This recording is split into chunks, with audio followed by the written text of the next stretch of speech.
My motivation for accepting the role as a Queensland Safety Ambassador obviously is linked to the fact that I lost my father and all that went with that, and the hope that if I could change the attitude of one person, and that perhaps, and I'll never know this, but that perhaps prevented that from happening to another family, well then it would have been worthwhile.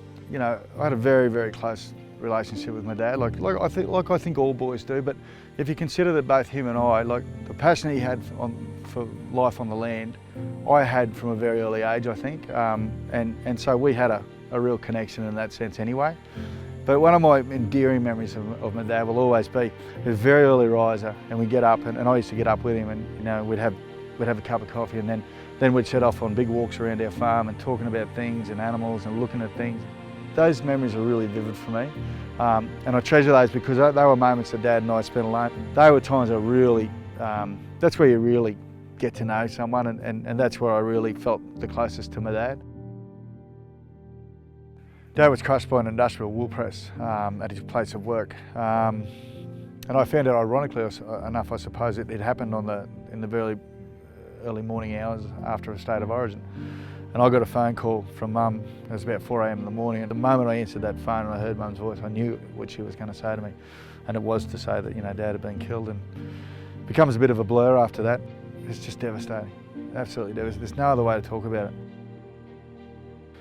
When you lose someone like that and it happens, when you see where you're from, all the memories are there, and you've got this realisation that you're never gonna see this person again.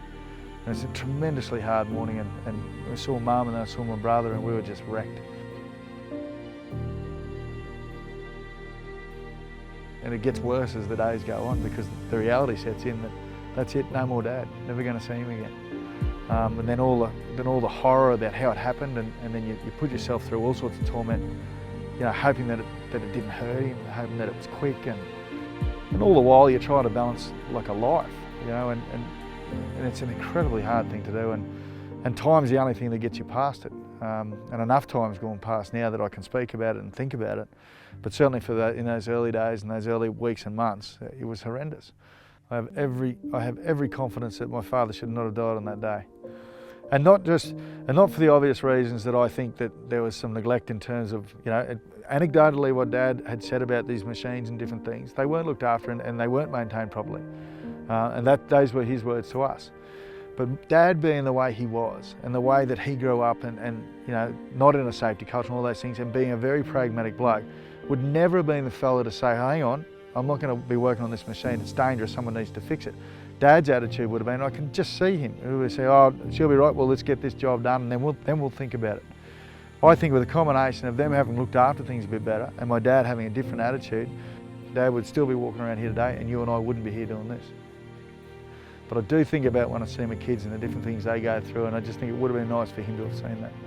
My other real thought about this is that I have a greater responsibility to other people than just to myself. And I think we as people who go to, you know, particularly blokes who are in dangerous workplaces, but anywhere, we have a responsibility to our families to go home. If potentially it can kill you, and your kids are going to grow up without knowing you, and go through everything that we've been through, is it worth it? And the answer is always going to be categorically no. People get killed and accidents happen because people get complacent and they think it's not going to happen. That's when it does happen. The employee and the employer have got an equal hand in having a good, safe workplace. And I guess, you know, in so much as being an employer, they set the real framework for that. They are the real driver of that. As much as, you know, you can lead a horse to water, so your employees have got to buy in, but it's the employer who can really lead the way. And I've employed people, and I cannot countenance the thought of hurting someone or killing someone. I can't do it. And I don't know how any employer could think any differently. I think any decent, normal-minded person would not want that on their conscience.